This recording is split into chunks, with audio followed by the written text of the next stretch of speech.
sessão, que hoje vai ter recebimento de membros, né, na igreja, devido de carta de transferência, então daqui a pouco eles estão chegando aí. Mas vamos dar continuidade na nossa aula, agora indo lá para o capítulo 8. Aliás, eu vou fazer o seguinte, esse capítulo também é muito importante, vamos esperar eles voltarem, deixar para o final da aula. Vamos pular essa parte do novo nascimento e vamos para a parte mais de conhecimento, né, que depois eles podem até estar lendo na apostila, essa parte aqui.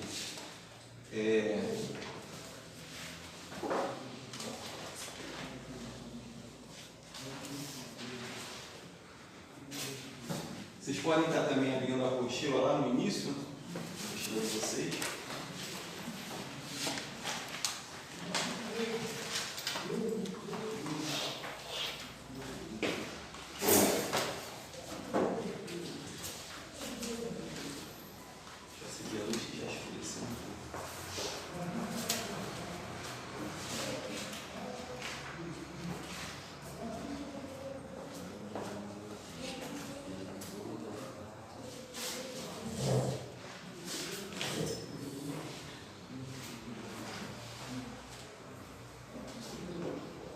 A leitura parou aonde? Acho que todo mundo leu, né? Terminou. Romanos 6, então, do 1 ao 14. Certo. Então, começa novamente, Vitória, né? Oi? Não, Romanos a gente vai começar quando eles voltarem. Lê pra gente o iníciozinho da introdução da apostila, só um panorama que a gente vai ter no Novo Testamento, isso que a apostila fala. O Novo Testamento forma a parte 2 da Bíblia, e ele é uma coleção de 27 livros, mas tem somente 1/3 do volume da parte 1, o Antigo Testamento. O Antigo Testamento cobre o período de milhares de anos da história, mas o Novo Testamento menos de um século. Pode continuar.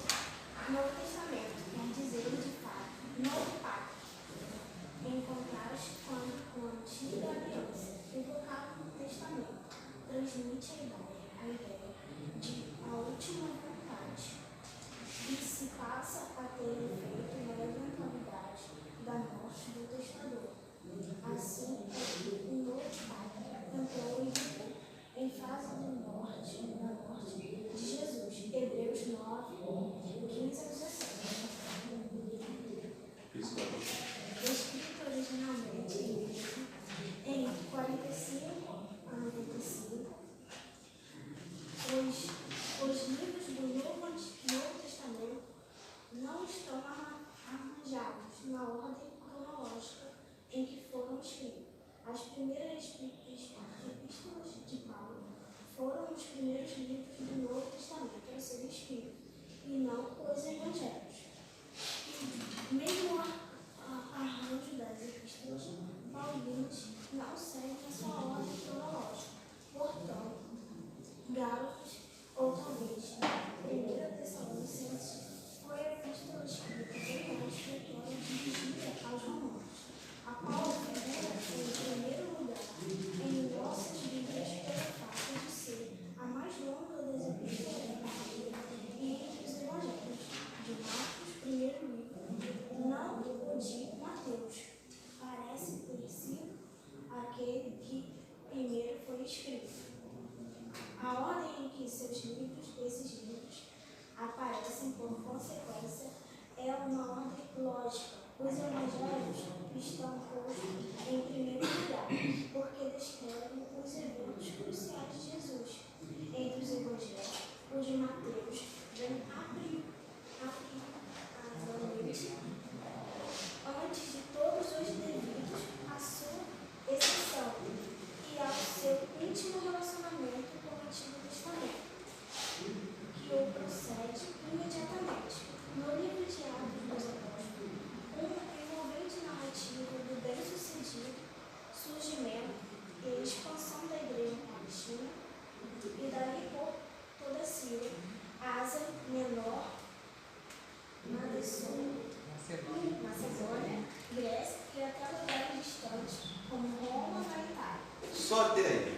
Então, uma breve introdução aí a respeito do Novo Testamento, né?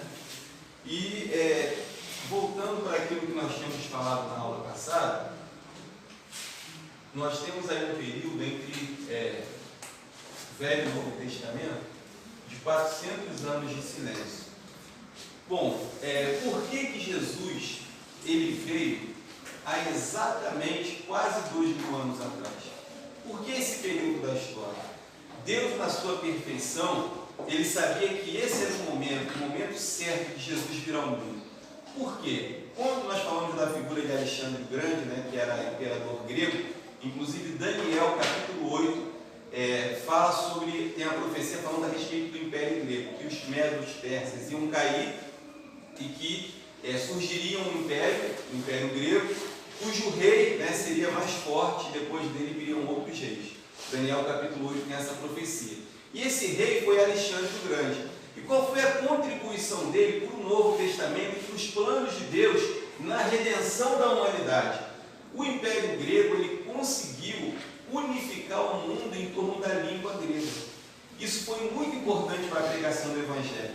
A língua grega era tão forte no mundo antigo que a gente encontra no livro de Atos, por exemplo, alguns judeus que ouviram, que foram lá celebrar a festa dos Pentecostes, né? E ouviram os discípulos de Jesus falando nas suas próprias línguas, nas suas línguas nativas.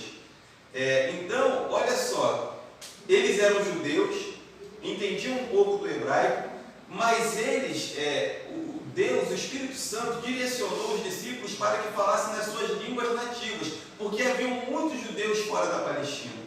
E esses judeus, eles sabiam a sua língua nativa, do local onde eles haviam nascido, o grego, que era comumente falado em todo o Império, e alguns nem entendiam muito bem o hebraico e o aramaico. Então, com essa contribuição de Alexandre o Grande, de disseminar a cultura grega, ele disseminou também o idioma. Isso foi fundamental para a pregação do Evangelho. O Novo Testamento foi escrito em grego, e logo o grego tomou conta do mundo inteiro, né? O Evangelho pôde ser pregado a todas as nações, como Jesus falou, ir por todo mundo, pregar o Evangelho a toda criatura. Um outro império que contribuiu muito também, quando a Bíblia fala para essa plenitude dos tempos, né, que Jesus viria na plenitude dos tempos, foi o romano. Porque qual foi a característica do Império Romano? Ele interligou o mundo com estradas. Eles foram excelentes construtores de estrada, eles montaram no mundo inteiro uma infraestrutura capaz de que as pessoas viajassem. Então a gente tinha um mundo unificado pela língua grega, pelas estradas romanas, e também o povo de Israel durante séculos anunciou a vinda do Messias. Então o cenário ideal estava preparado para a vinda de Jesus a esse mundo há quase 2000 anos atrás. Mas o que aconteceu também em relação à cultura grega? Os gregos, eles tinham, né, aquele panteão de deuses, aquela mitologia deles, Hércules, Morfeu. Então, no mundo inteiro aconteceu um fenômeno chamado, eles helenizaram o mundo. Ou seja, eles impregnaram o mundo com a sua cultura, com a sua religião, com os seus deuses, e isso influenciou diretamente os judeus que viveram nesse período aqui. Como é que foi o Império de Alexandre o Grande? Ele fundou no Egito a cidade de Alexandria. Essa cidade era tão desenvolvida que ela possuía uma biblioteca com quase 2 milhões de livros escritos.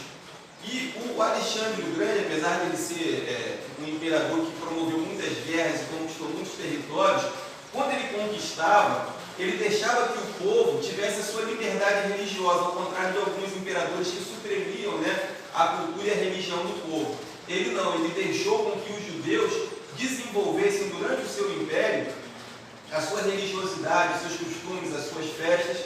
Então os judeus, no período de Alexandre, mais ou menos e depois dele, uns 130 anos, eles gozaram de uma liberdade religiosa muito grande.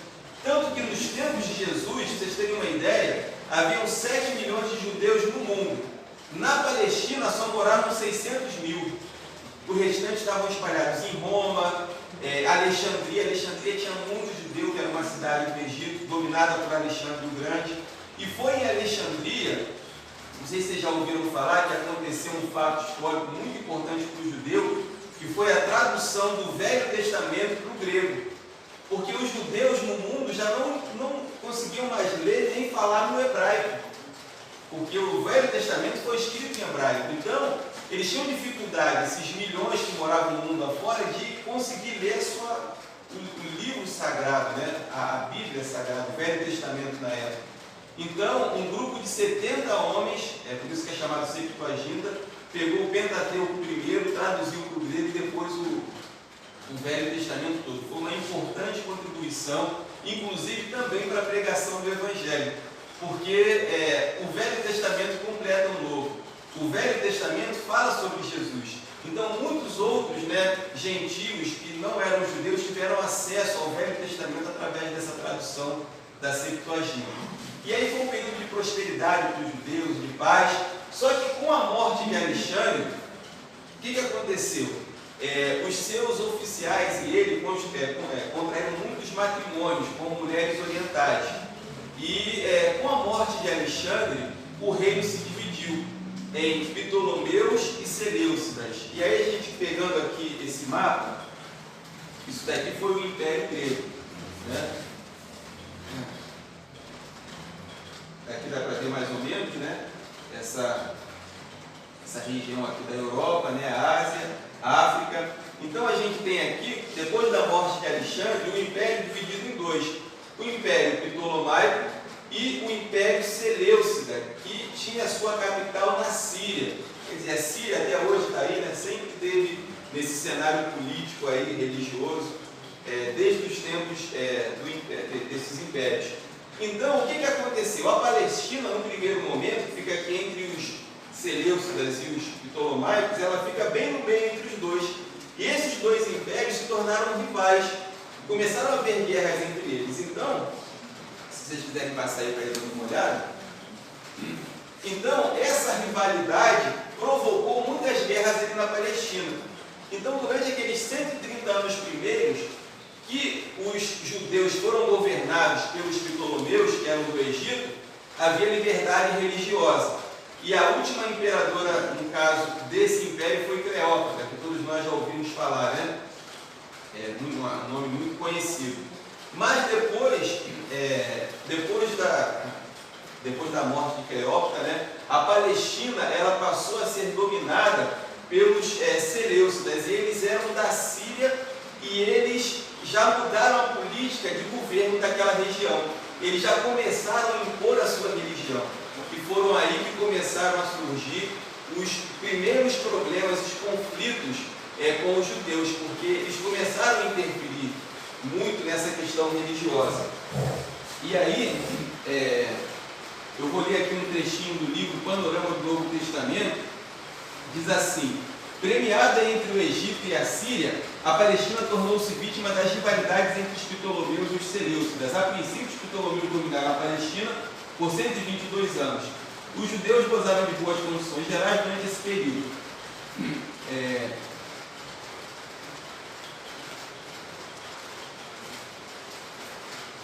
E aí, eu queria, deixa eu virar aqui a página, coloca também na apostila de vocês a Judéia sobre os Seleucidas.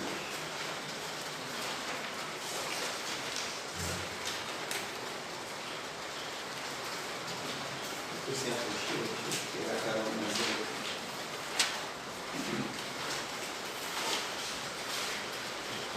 E é aqui na página 4.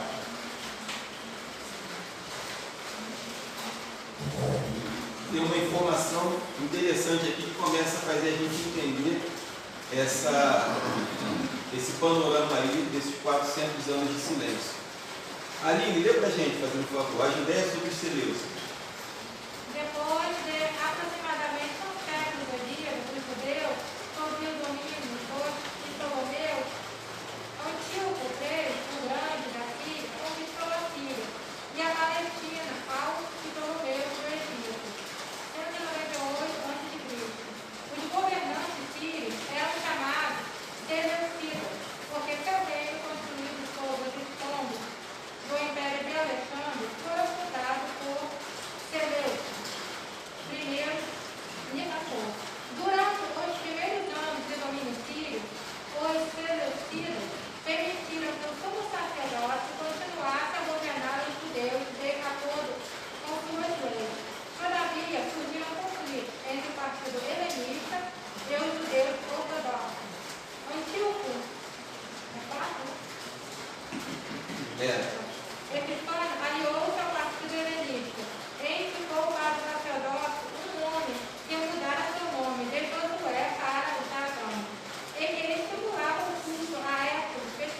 esse ponto aqui, antes da Aline continuar, é importantíssimo na história aqui dos 400 anos de silêncio. Vocês observam aqui que ele fala a respeito do partido helenista e dos judeus ortodoxos. O que aconteceu? Vamos dar um exemplo aqui. Vamos supor que a gente tenha um brasileiro nascido, vamos colocar aqui num país bem diferente, no Japão.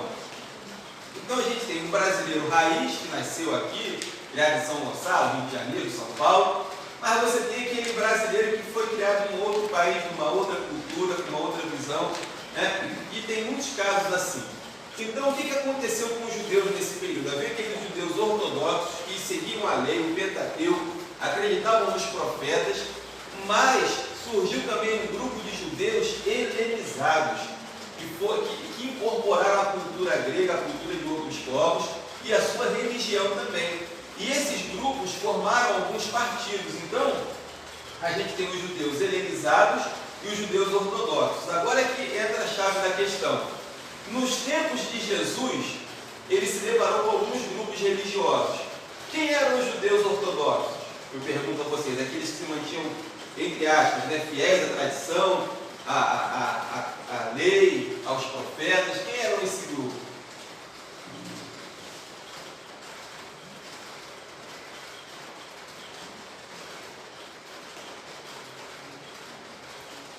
Algum palpite? Fariseus. Isso aí, os fariseus e os escribas. Os fariseus e os escribas eram esse grupo ortodoxo, né? Se achavam, né, os mais importantes, os detentores da verdade. E só que havia um grupo com quem eles conviviam até pacificamente, por causa de questões políticas, que eram, qual é o outro grupo que Jesus bateu muito de frente?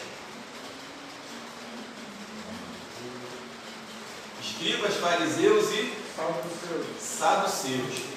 Os saduceus, eles não acreditavam no Espírito, eles não acreditavam numa série de coisas. Por quê? Eles só acreditavam no Pentateuco, mesmo assim com algumas restrições, e por eles serem um grupo político também, eles não podiam bater muito de frente com Roma. Então eles eram aquele crente Raimundo, né? Um pé na igreja, outro no mundo. Eles acreditavam na lei e no Velho Testamento até quando isso lhes fosse conveniente, porque não dava para ser como os escribas e fariseus radicais, né? Mas eles tinham que ser mais variáveis. E esses judeus helenistas, eles surgem já nesse período aqui dos Seleucidas, aonde vocês vão, como a Aline leu, né? Ele aliou-se ao partido helenista, esse imperador Seleucida, e elegeu para o sacerdócio um homem que mudaram o seu nome de José para Jasão e que estimulava o culto a Hércules. Olha só a que ponto chegou. O sumo sacerdote judeu estimulava o culto a Hércules, aquele camarada famoso pela sua força, tipo Sansão, né? Que fazia parte da mitologia grega. Então olha aí como é que começa a haver as misturas entre religiões. E diga-se de passagem, o sumo sacerdote, ele exercia um papel político também.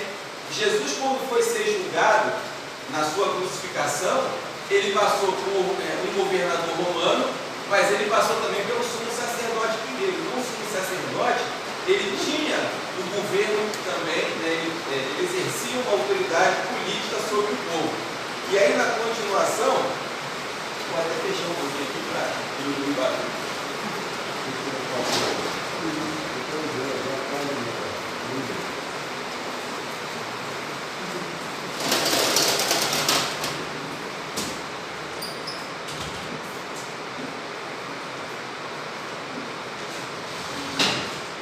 A Aline pode continuar no nome parou.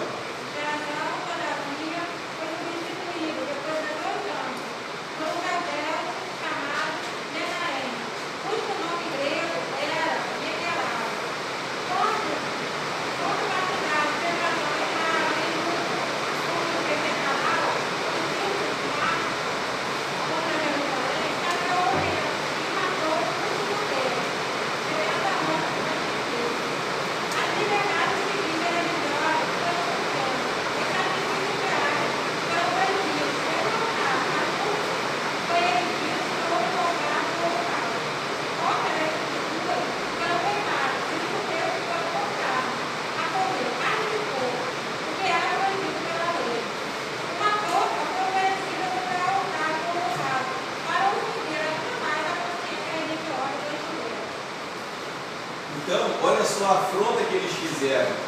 Eles ofereceram uma porca, que era um animal proibido do judeu comer, em cima do altar do holocausto, do templo dos judeus. Então foi uma afronta, né? Isso daí causou uma revolta que veio a culminar com a revolta dos macabeus. Pra vocês terem uma ideia, nos tempos de Jesus, o apóstolo Paulo até fala sobre a corrida, né? Ele cita o exemplo das corridas que aconteciam nos ginásios, e os seleucidas, eles trouxeram uma cultura grega, inclusive, da nudez, que causava muito choque no judeu ortodoxo. Os jovens, inclusive alguns sacerdotes judaicos, corriam essas corridas nos ginásios nus, e a nudez na cultura grega era muito assim difundida. A gente vê até hoje estátuas antigas, né, de homens e mulheres nus. Então, em Jerusalém havia os ginásios onde esses jogos aconteciam, né? Inclusive as Olimpíadas, elas já aconteciam antes de Jesus nascer, e havia essa questão da nudez que chocava o judeu ortodoxo. E por causa disso, desse cerceamento da liberdade religiosa, dessas afrontas, começaram a haver conflitos entre os seleucidas e os judeus ortodoxos, e aí nasce o movimento dos macabeus. Inclusive, a gente estava falando aqui sobre algumas religiões, né? A gente tem na Bíblia Católica, por exemplo, os chamados livros apócrifos. Esses livros, alguns deles retratam esse período dos 400 anos de silêncio. Mas por que nós não aceitamos esse livro? A gente, inclusive, vai ver na aula sobre a formação do cânon do Novo Testamento. Olha só o que a Igreja Católica fez. Por mais ou menos no ano 300 e pouco depois de Cristo, a Igreja resolveu fechar as Escrituras Sagradas. Pegou lá tudo aquilo que havia sido escrito pelos apóstolos, ou por quem conviveu com os apóstolos, né? Fez uma seleção dos livros e fez o Novo Testamento que nós temos hoje em nós. A gente vai ver depois no detalhe como é que foi essa formação. Fechou-se a Bíblia. Durante 1.200 anos, a Igreja Católica tinha uma Bíblia exatamente igual à nossa. Mas aí, no ano de 1500, no Concílio de Trento, eles resolveram mudar isso. A Igreja Católica já corrompida, promovendo a Inquisição e a morte de milhões de pessoas no mundo que não eram católicos, papas políticos, né, genocidas, e resolvem mudar a Bíblia, acrescentar esses livros que foram escritos aqui nesses 400 anos de silêncio.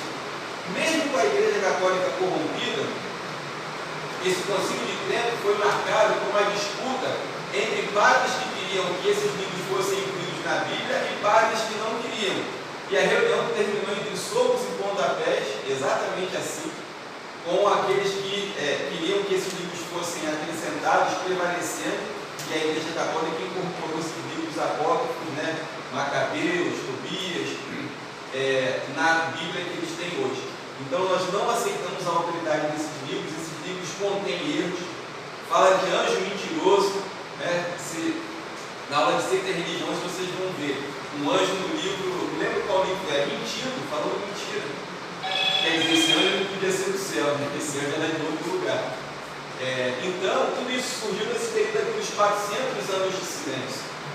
Esse período em que a cultura grega, né, ela impregnou muito a cultura judaica, e alguns que, por conveniência, começaram a incorporar essa cultura grega para poder estar ali na onda, no momento, né, ser legal para todo mundo, politicamente correto, a palavra que a gente ouve muito hoje.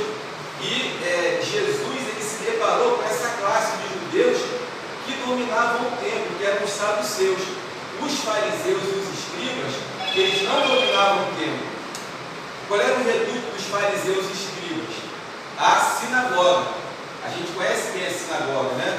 E foi, inclusive, algo muito importante naquela época do exílio, porque quando o templo foi destruído, onde é que o judeu ia ler a Torá? Onde é que eles iam cultivar a sua religião, né, o seu culto a Deus? Onde é que eles iam cultivar isso? Já que o templo estava destruído. Então, nesse período do exílio babilônico, surgiram as sinagogas. E essas sinagogas se tornaram muito importantes, um papel fundamental não só na perpetuação das tradições, né, do ensinamento do Velho Testamento, mas também se tornou um local onde se ensinava crianças a aprender, elas aprendiam a ler ali e, no caso, só os meninos, porque as mulheres não tinham direito naquela cultura machista a ler, aprender a ler. Então os meninos ali eram ensinados, funcionava como um pequeno tribunal onde as pequenas causas do dia a dia também eram julgadas ali, e por isso que era tão importante para os judeus ser membro da sinagoga, era um status, né?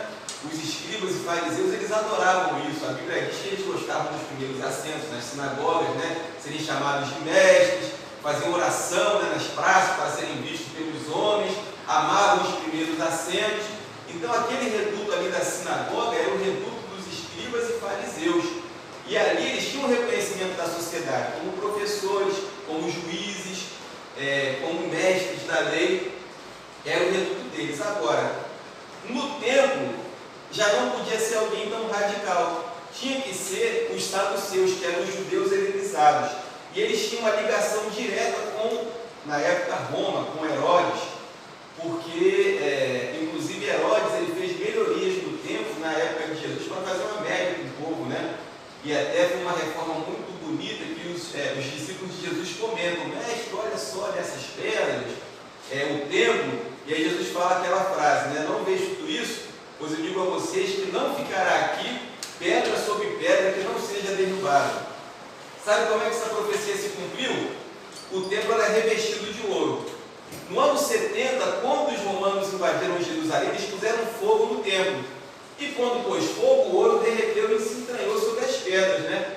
Quer dizer, toneladas e toneladas de pedra. Quem que ia tirar pedra sobre pedra? Aqueles soldados gananciosos que viram o ouro entranhado sobre as pedras, né? Pegaram lá as picaretas e foram tirando pedra sobre pedra até conseguir catar todo o ouro que tinha lá dentro. Por isso que Jesus falou: não ficará aqui pedra sobre pedra que não seja derrubada. Foi o que aconteceu com o templo. Então, esses saduceus, eles não acreditavam em espírito, em anjo, nada disso. Eles tinham uma relação muito próxima com Roma. E eles eram responsáveis pelo templo.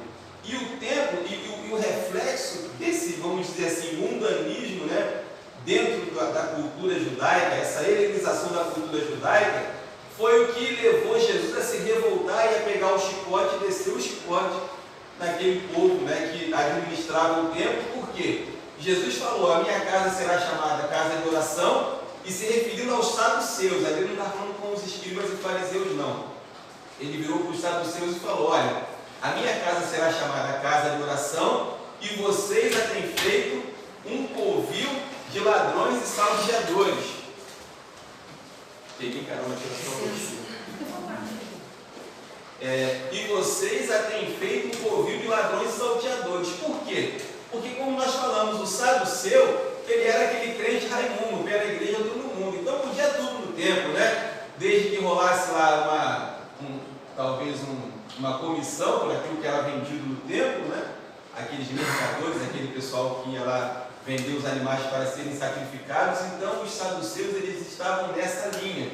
E aí Jesus, quando vê toda aquela corrupção, né? O templo virou comércio, ele pega o chicote, ele chicoteia, ele expulsa os mercadores do templo com a autoridade que ele tinha por causa dessa corrupção.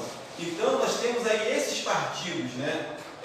Nesse tempo aqui em que Jesus vê o mundo, ele pega esse momento aqui em que os judeus estavam divididos. E tinham também quer ver? A gente já... Não, vamos, antes de chegar lá, dá uma olhadinha aqui sobre os macabeus para a gente, só para a gente entender qual foi esse movimento dos macabeus. Não demorou muito para que os judeus oprimidos encontrassem líder para a sua causa. Quando os emissários de Antíoco chegaram à vila de Modina, cerca de 24 quilômetros a oeste de Jerusalém, esperavam que o velho sacerdote Matatias desse bom exemplo perante seu povo, oferecendo sacrifício pagão.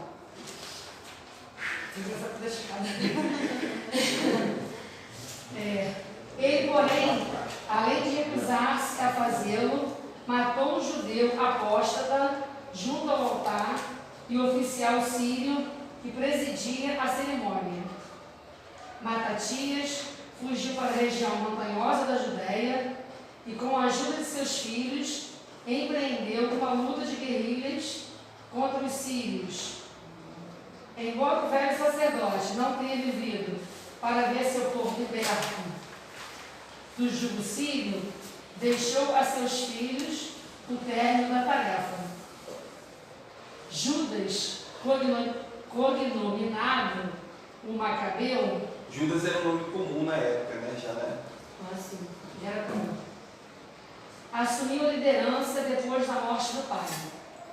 Por volta de 64 a.C., Judas havia reconquistado Jerusalém, purificado o templo e reinstituído os sacrifícios diários. Pouco depois das vitórias de Judas, Antíoco morreu na Pérsia.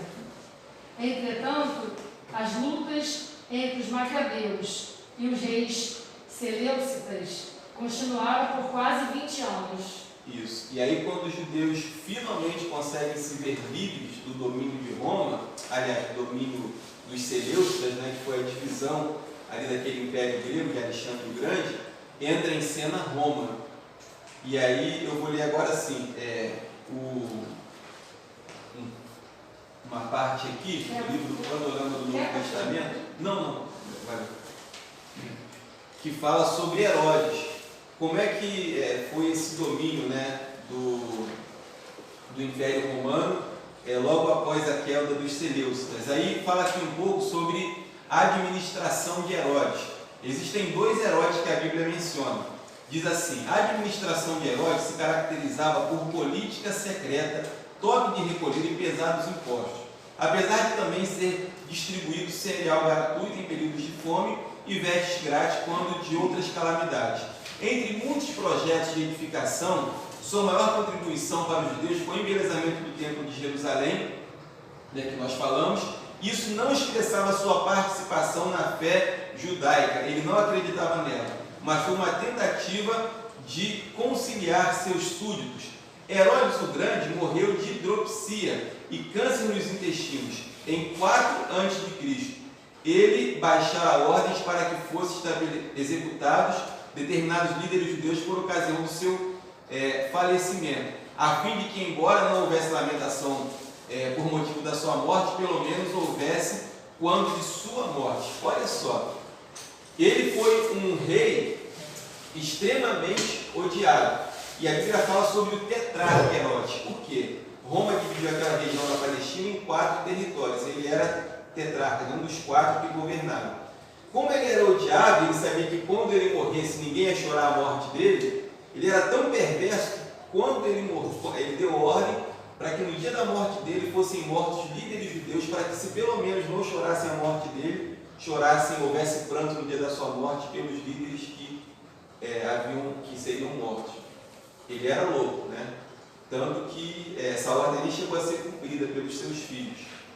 E tão louco que quando os magos do Oriente foram, né, levar presentes a Jesus e que falaram, né, olha, nascido rei dos judeus, ele ficou, né, irado, mas ele era dissimulado. Ele falou: não, me diz aí quem é esse rei dos judeus que eu vou mandar, que eu vou lá adorá-lo também. Mas ele não queria adorar Jesus, ele queria matar, porque ele se sentiu ameaçado quando os magos falaram que Jesus nasceria, o rei dos judeus. E ele era tão louco que ele mandou matar todos os meninos da idade de Jesus naquele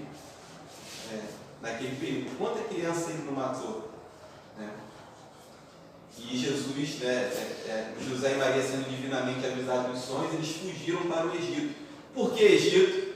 Porque estava a capital Alexandria, onde viviam milhões de judeus, já desde o tempo de Alexandre o Grande. Então havia um clima favorável para os judeus no Egito. Por isso Maria e José fugiram para lá. E aí, depois de Herodes, vem Herodes, o filho, governando no lugar dele, que também era, né, outro endemoniado, vamos dizer assim. E foi esse Herodes, filho, que mandou cortar a cabeça de João Batista e que também morreu comido de bicho, que matou a espada. Tiago e João, lá em Atos, fala isso. E que a Bíblia diz que ele não deu glória a Deus, ele caiu comido de bicho. Então assim termina a história desses 2, de pai e filho, Herodes, né, nos tempos de Jesus.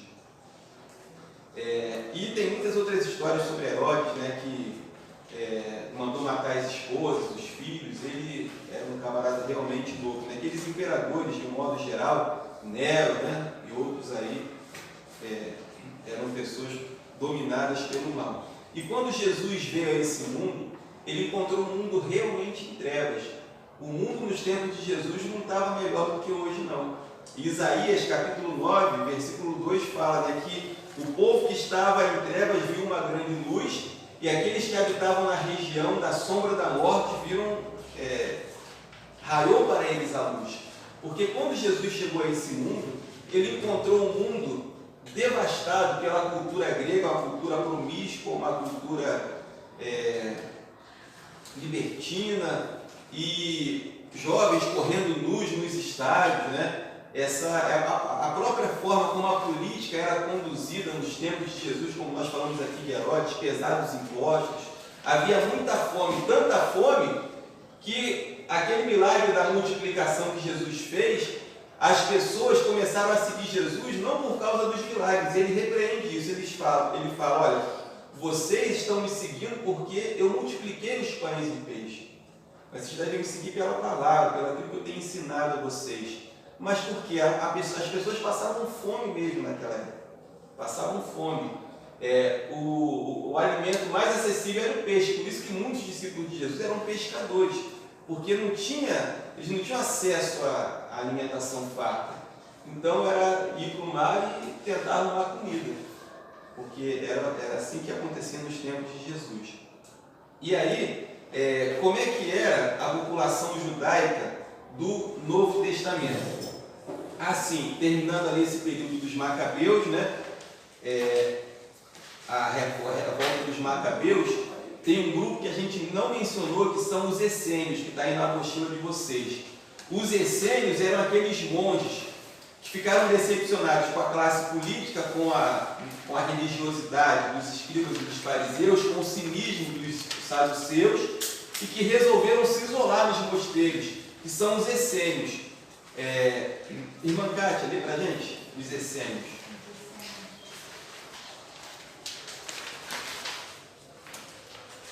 Na sexta página, na sexta. Isso, quatro flashes. Isso, aí. O zessinismo foi uma reação ascética ao extremismo dos fariseus e ao mundanismo dos saduceus. Os essênios se retiravam da sociedade, viviam em ascetismo e celibato. Davam atenção a leituras e estudos das escrituras, a oração e as lavagens cerimoniais. Suas posses eram comuns e eram conhecidas por suas laboriosidade e piedade. Tanto a guerra quanto a escravidão era contrária a seus princípios. O mosteiro que nome é esse, pastor? Próximo às cavernas em que os manuscritos do Mar Morto foram encontrados e considerado por muitos estudiosos como um certo essênio de estudo do deserto da Judéia. Os rolos indicam que os membros da comunidade haviam abandonado as influências corruptas das cidades judaicas para prepararem no deserto o caminho do Senhor. Tinham fé no Messias que viria e consideravam-se um verdadeiro Israel para quem ele viria. Então, os essênios, eles deram uma importante contribuição para o cristianismo, né? Porque isso daqui é um vaso de barro. O que eles fizeram? Os essênios, eles eram muito dedicados à leitura, como diz aí, eles viviam isolados por causa da decepção que eles tinham com aqueles grupos religiosos da época. Então eles eram contrários à guerra, à política, e eles se isolavam, né? E eles eram, assim como os escribas. O que o escriba fazia? O escriba, ele copiava os livros, né, da lei, porque naquela época não havia a facilidade que a gente tem hoje, então tudo era feito manualmente. E o escriba, ele era um profissional que ele copiava os pergaminhos. E por ele copiar, ele conhecia bem a lei, ele conhecia bem a palavra, o Velho Testamento. Então, os essênios, eles faziam isso também, eles faziam cópias desses pergaminhos, eles estudavam isso dia e noite. O que os essênios fizeram? Eles pegaram vários trechos do Velho Testamento e eles colocaram dentro de vasos de barro. E há pouco tempo, não lembro exatamente qual ano, mas foi no século passado, alguns arqueólogos encontraram os manuscritos do Mar Morto, que foram escritos por esses essênios. Quando a comunidade científica internacional se deu conta de que eles tinham achado pergaminhos da Bíblia com séculos, com milênios de existência, o que eles pensaram? Agora a gente vai provar que a Bíblia que vocês têm hoje foi adulterada, que não é a mesma Bíblia do passado. E eles começaram a pegar esses pergaminhos que estavam intactos, por quê? Eles ficaram sob uma condição de pressão e temperatura ideal, dentro de uma caverna, dentro de um vaso de barro, então esses pergaminhos estavam intactos. Não se deterioraram com os séculos, né? Deus é perfeito. E aí, quando eles começaram a traduzir esses pergaminhos, eles começaram a ver que exatamente tudo que estava escrito ali é a Bíblia que nós temos hoje. Não conseguiu se desmentir nada. Então, os essênios, eles deram essa importante contribuição para o cristianismo, guardando esses pergaminhos nesses manuscritos, né? Chamados manuscritos do Mar Morto, encontrados ali naquela caverna de Qumran, ali às margens do Mar Morto. Então, esse foi o outro grupo, né, que Jesus não teve muito contato, mas que também deu tinha o seu papel na cultura judaica, né? E aí, eu queria ler João 19, do 19 ao 22. Luzia, pode ler para a gente João 19, do 19 ao 22. E Léo, para a gente encerrar essa parte, Mateus 27, 46. João 19? João 19, do 19 ao 22. E Mateus 27, 46. Depois a gente faz o fechamento lá em Romanos capítulo 8. 19, Isso, João capítulo 19, do 19 ao 22. E Mateus 27, 46. Pode ler. João 19, 19. E Pilatos escreveu também um título e ordenou que pusesse em cima da cruz. E nele estava escrito: Jesus Nazareno, o Rei dos Judeus. E muitos dos judeus leram esse título, porque o lugar onde estava crucificado Jesus era próximo da cidade e estava escrito em hebraico, grego e latim.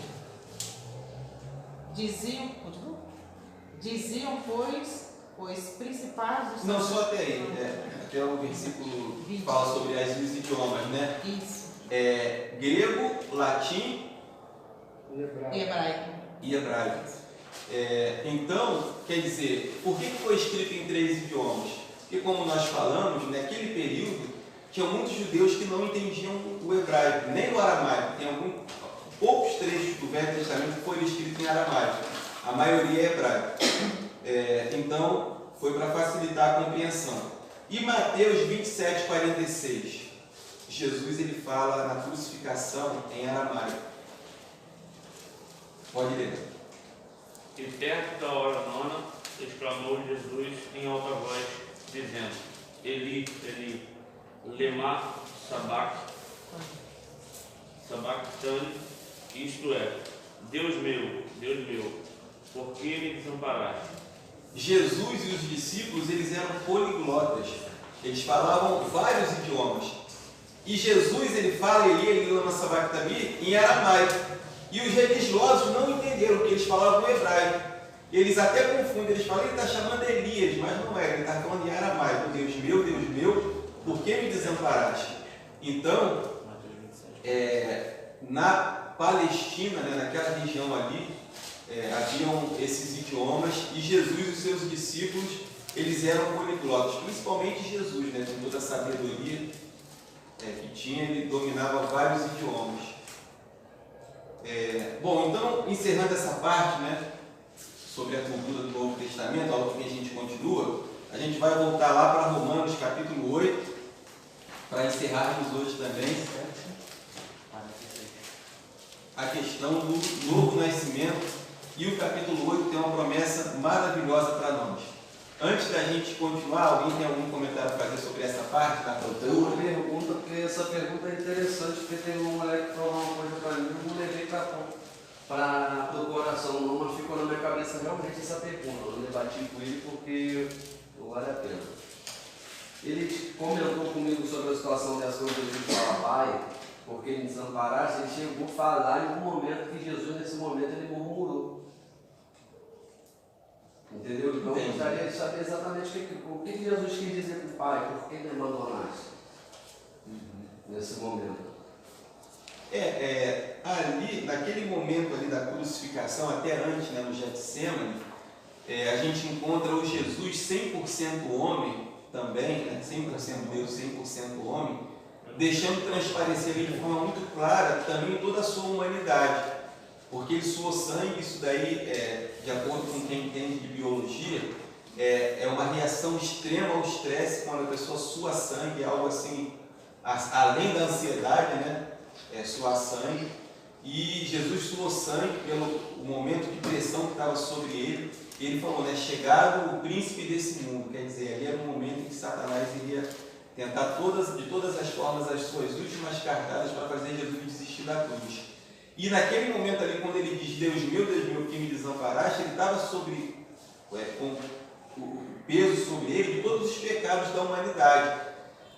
Para imaginar, se a gente, quando erra, às vezes a gente não se lamenta, meu Deus, o que eu fiz? Minha vida agora está desgraçada, eu errei. E a gente se sente mal quando a gente erra, a gente vê as consequências que o pecado traz. Imagina a pressão que estava sobre Jesus naquele momento ali, carregando os pecados da humanidade. Então foi um momento, não de murmuração ou de pecado, mas um momento em ele desabafar. Deus meu, por que me desamparaste? É pesado demais. A gente inclusive encontra, isso daí vocês vão estudar em hermenêutica, no livro de Salmos, os chamados Salmos imprecatórios. O que são esses salmos imprecatórios? É um salmo, por exemplo, onde o salmista diz assim: quem dera à Babilônia, alguém pegue seus filhos, as suas crianças e dê com eles nas pedras. Ali a Bíblia não está encorajando ninguém a pegar uma criança e tacar a criança na pedra, mas está demonstrando o sentimento que brotou no coração daquele exilado que estava na Babilônia sendo escravizado, maltratado. Então a Bíblia não oculta esses sentimentos, né? Assim como também não ocultou aquele momento ali onde Jesus ele foi profundamente esmagado, moído. A Bíblia fala que foi do agrado de Deus fazê-lo enfermar. E o seu desabafo, não a sua murmuração. Deus meu, por que me desamparaste? Então, como Jesus não pecou, a gente não pode considerar aquilo ali como murmuração. Então foi uma pergunta que está fazendo um desabafo, né? Pai, por que me desamparasse? Ele não diz, pai, por que me desamparasse? No caso, ele não faz o questionamento, né? Ele só exclama. Mas na verdade, naquele momento ali, ele foi desamparado por Deus, né? Desamparado no sentido de Deus ter se ausentado daquele momento. Ele sentiu então, só, no momento ele sentiu só. Se sentiu só. Até mesmo, pastor, porque é ele que tinha que passar por ali para pagar os nossos pecados, não é isso? Era ele sozinho. Deus não poderia fazer nada naquele momento ali, nem o Espírito Santo. Ali a consumação da obra redentora, né? Onde Deus ele projetou, né, a obra redentora do Calvário. Cristo tinha que passar por aquilo ali e o Espírito Santo continua trabalhando nos dias de hoje, não é mais ou menos isso? Isso. E assim, era tão terrível aquele momento que antes da crucificação Jesus fala: Senhor, passa de mim esse cálice. Se possível, passa de mim esse cálice. Que eu não venha beber desse cálice. Porém, não seja feita a minha vontade, mas seja feita a sua. Então ele se sentiu sozinho. Não, eu imagino assim. Ele se sentiu só. Eu imagino assim, porque se Deus se fizesse presente naquele momento, talvez o próprio Deus tiraria ele dali. E era necessário ele passar por aquilo, né? Era necessário. Acho que o Deus, ele, naquele momento, se retirou, né? Porque vendo o seu filho passar por aquilo ali, né? Como ele fala para Moisés, eu não vou com esse povo, né? Porque no meio do caminho eu posso acabar com esse povo. Né? Então eu acredito que naquele momento Deus ele se retirou e deixou ele ali para ser consumado. É, É um momento de sacrifício, né? sacrifício, Um momento de sacrifício. Tristeza, sozinho, solitário, sentindo. Quando às vezes trazendo os dias atuais, até quase acontece muitas vezes com a gente mesmo. É, Às vezes se sente sozinho, às vezes apesar de a gente esquecer, Deus me desamparou, não, mas é um processo que tem que passar para chegar a um objetivo. é verdade. Muito interessante. Eu até vejo assim como Jesus ali na cruz. Ele já sabia que muitos hoje o negariam, não aceitariam.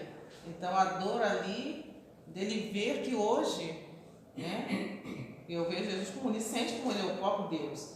Então ele vendo que hoje muitos não receberiam, né, o rejeitariam. Então eu creio que nesse momento ali essa dor também foi profunda, que ele viu o futuro, viu hoje. Ah, sim. Viu hoje, então acho que aquilo ali doeu mais ainda de saber, eu estou aqui na cruz, me dando por eles, e eles não vão me aceitar.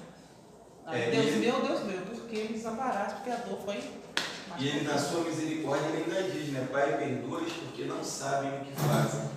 A gente não vai ter chance de falar sobre isso aqui, mas eu preguei uma vez sobre perdão e uma coisa fantástica no perdão, que eu ouvi há muito tempo atrás falarem, que eu trouxe nessa mensagem, é que para liberar o perdão, a gente precisa em se colocar no lugar do outro e entender que muitas vezes quem nos magoou, quem causou algum mal a nós, o fez por ignorância. E aí Jesus fala na cruz, Pai, perdoa-lhes porque não sabem o que fazem. Por trás das atitudes, da agressividade, da crueldade, haviam pessoas ignorantes. Quantas vezes somos magoados por pessoas que o fizeram por ignorância, porque estão fora de si, né? Porque, como aconteceu com o filho pródigo, que a Bíblia diz que quando ele caiu em si, ele diz, voltarei para casa e irei com meu pai. Quer dizer, ele estava fora de si. Então, é um aspecto importante para a gente aprender a perdoar. Quando ela está falando que a irmã de negar, né? Seja o que nega, né? Tem uma moça que trabalha comigo, né? E ela estava anotando a minha ficha e estava na televisão. Eu quase não vejo televisão já tem tempo. E ela viu o negócio de Crivella sendo preso. Aí ela, tá vendo? Por isso que eu não sou crente. Aí preso lá, muito dia, o bicho Marcelo paga para ele, tá advogado para ele, não sei o quê. Aí eu perguntei para você é cristão? Não, eu não me vejo cristão, não. Falou bem, né? Salvo assim, né? Tem muita gente que com a Bíblia do braço a dizer que é crente. Aí eu não entrei em contradição com ela, porque existe, né? Tem que ter a sabedoria, né? Eu falei, não, tá bom, me dá a ficha e sair. Porque se eu fico, né? Ela de repente falava alguma coisa para ela que não ia bater, né? Então, esse não era o momento de eu falar de Jesus para ela, mas vai ter oportunidade, né? Do jeito que ela falou ali, né? Ela viu aquela coisa ali. Mas ela tem que conhecer realmente o verdadeiro Deus, né? Ele que salva, né? E o diabo é astuto, né? Ele sabe que os escândalos afastam muita gente de Deus. E Jesus falou, é daqueles por quem vêm os escândalos, né? Porque melhor eles foram nunca terem nascido do que desviar um desses pequeninos. O diabo trabalha, gosta disso, né? De promover escândalos para afastar as pessoas de Deus. E finalizando, vamos lá para Romanos. Romanos, capítulo 8. Eu vou só dar uma introduçãozinha nele, que já deu 11h30, e aí na aula que vem a gente continua. Romanos 8. Versículo 1. É eu, né? Isso, pode ler. Agora, pois já nenhuma condenação há para os que estão em Cristo Jesus. Porque a lei do Espírito da vida... Não completou o versículo todo. Oi? Então, a parte B do... Pula a parte B do versículo. Ah, tá. Vamos lá. Agora, pois já nenhuma condenação há para os que estão em Cristo Jesus. Aqui está sendo meu. Ah, é? Que não anda segundo a carne, mas segundo o Espírito. Não tem não? Aí vem o 2. Porque a lei do Espírito da vida em Cristo Jesus te livrou da lei do pecado e da morte. Aqui na minha tradução também, né, fala que não andam segundo a carne, mas segundo o Espírito. Mas segundo o Espírito, meu também. Isso. Meu também. Parte B dele eu também. Lê só. Lê aí. Acho que é isso mesmo. Isso, mas só concentrando aqui nesse primeiro versículo, a gente não vai ler o capítulo todo não. A Bíblia diz, a parte A do versículo, nenhuma condenação há para os que estão em Cristo Jesus. Quem está em Cristo Jesus, consequentemente, não andam segundo a carne, porque a carne está crucificada, mas andam segundo o Espírito Santo de Deus. E aí, nós falamos do exemplo, né? A gente nunca vai encontrar alguém morto no Alcântara passeando. Assim como também, a gente nunca vai ver no noticiário do jornal escrito assim: bandido morto em troca de tiros é condenado a 20 anos de prisão. Não. Se morre, não há mais condenação. Não tem como você condenar alguém que morreu. É certo. Então, se nós morremos, por que a gente não vai mais para o inferno? Porque morreu, acabou. Olha que coisa maravilhosa. O plano perfeito da salvação em Cristo Jesus. Ele nos leva para a cruz, faz morrer aquela natureza maldita que nos levaria para o inferno. E quando aquela natureza morre, pelo poder do Espírito Santo que crucifica a nossa carne dia a dia, aquela condenação que nós mereceríamos, nós não temos mais, porque morremos para o pecado. Então, resta agora uma vida ressurreta ao lado de Jesus, aonde o que nos aguarda é o céu. O senhor está falando, né, que não vai encontrar uma pessoa que morreu no altar. É igual a essa coisa que a Igreja Católica prega: a pessoa morreu, tem que rezar para a alma. Missa 7º dia. Aí eu falo. E Hebreus 9:27 diz, né? Ao homem está ordenado morrer uma só vez, quer dizer, não tem reencarnação, morre uma vez, vindo depois disso o juízo. Então, missa de 7º dia para quê? Já está no julgamento. A sentença vai ser dada, céu ou inferno. E na cabeça dele vem aquela historinha do purgatório. Sei que a minha cunhada, né, eu falei, depois ela trabalha comigo lá no escritório. Então, o pedaço que eu tenho, eu vou lá e jogo a sementinha. Porque eles botam isso, é uma coisa assim, né? Eu falei, gente, né, tem que rezar, tem que rezar pela alma de fulano. Isso daí ficou muito forte no período antes da Reforma Protestante. A Igreja Católica se perdeu, né? Então, Martinho Lutero ele faz até um comentário interessante, que ele acha na capital de Roma tanto pedaço de madeira da cruz de Cristo que eles vendiam que dava para construir, de repente, um prédio, uma casa, né? Porque era comércio. Então, o pessoal arrancava uma lasquinha de uma madeira e falava: isso daqui é um pedaço da cruz de Cristo. Aí o pessoal comprava, né? E foi uma floresta inteira foi vendida da cruz de Cristo. Então, a Igreja Católica ganhava muito dinheiro com a venda das indulgências. A pessoa morria e aí, para tirar aquela pessoa do purgatório, do inferno, a pessoa tinha que dar uma boa oferta para a Igreja Católica. Por isso a Igreja Católica até hoje é rica, né? Tem muitas propriedades. Então, essa venda de indulgências, né, fazia com que a alma daquela pessoa saísse do inferno e fosse para o céu. E daí vem uma série de doutrinas, né, missa de 7º dia e tal. Para tentar livrar a alma, né, da pessoa lá do purgatório e do inferno. Mas a Bíblia é clara, não em Romano, o que mesmo? Eu vou esquecer. Depois de 7 juízos para onde, né? Hebreus 9:27. Capítulo do Evangelismo, né? Isso. 9:27. Tema central da nossa Tema central, Evangelismo. Vai ser mais para o final do curso. Eu coloquei no grupo do WhatsApp o cronograma do Instituto com as aulas na sequência. Coloquei? Beleza. Então, vou pedir para a Valéria incluir vocês que entraram hoje no curso. Tá bom? Todo mundo com a apostila, né? Certinho. E pastorando, assim, a missionária Cristina, ficaram de confirmar também se vão vir mais pessoas da igreja de vocês, né? Beleza, tomara que venha. Tá bom. Eu já providenciei as apostilas para eles também. E na aula que vem, a gente começa com a matéria de Velho Testamento do pastor Zé Cláudio. Ele vai dar 2 aulas, né? A primeira e a segunda. Aí depois a gente intercala. Velho Testamento, Novo, a gente vai intercalando. São matérias bem extensas. Como vai vir mais alunos, eu estou devolvendo a minha. Não, a sua pode ficar. A sua é sua. Eu tenho uma. Ah, já tem? Beleza.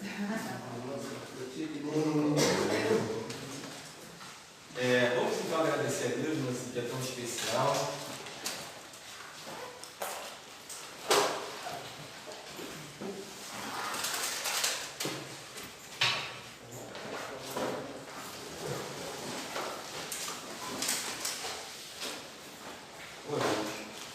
Santo Deus e amado Pai, te damos graças, ó Deus, por essa manhã tão especial, de aprendizado, de crescimento, Porque o Teu Espírito Santo, Deus, tem nos guiado em toda a verdade. Espírito de Deus, obrigado pela Tua presença nessa sala. Porque Tu és, Deus, o nosso professor, o nosso mestre, aquele, Deus, que tem nos conduzido a toda a verdade, e nos feito lembrar daquilo que temos esquecido. Deus, que essa semana seja uma semana de vitória, Pai. Temos cultos, ó Deus, em nossas igrejas, ó Pai, abençoados, Deus, com salvação de almas, com adoração genuína ao Teu santo nome, com restauração de vidas e de famílias, para a glória do Senhor. Que seja uma semana de vitória, Pai, onde a nossa vitória está na cruz. Por isso, ó Deus, queremos, ó Deus, realmente que a nossa carne seja crucificada com as Suas paixões. Abrimos mão, ó Pai, do nosso eu, das nossas vontades, dos nossos sonhos, dos nossos planos, e queremos viver a vida poderosa, ressurreta, pelo poder do Espírito Santo em Cristo Jesus. Ó Deus, realmente, ó Pai, pregando o Evangelho, sendo Sua testemunha em todos os locais onde nós passarmos. Ó Deus, livra-nos do mal, fortalece, ó Pai, os que estão desanimados, os que estão caídos. Ó Deus, o irmão Mariano, que, ó Deus, não está conosco aqui hoje. Ó Deus, que a Tua graça, ó Deus, alcance, ó Deus, a cada um, e aqueles que ainda serão acrescentados, ó Deus, nessa turma tão abençoada que o Senhor enviou. Glória a Deus. Te agradecemos, ó Deus, e te louvamos, no doce e precioso nome de Jesus. Em nome de Jesus que nós oramos. Amém. Amém. Amém.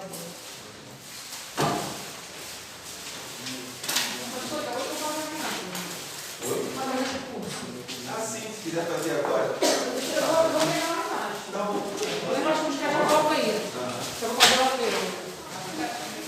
Ah,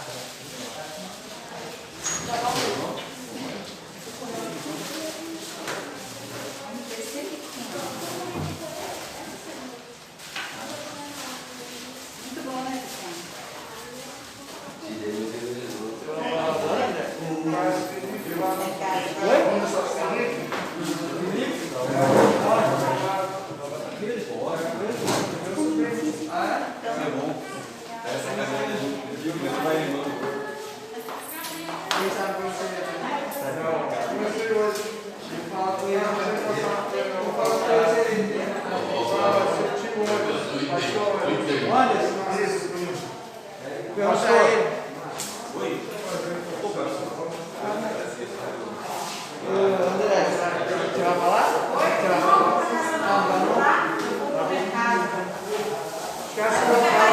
Valeu,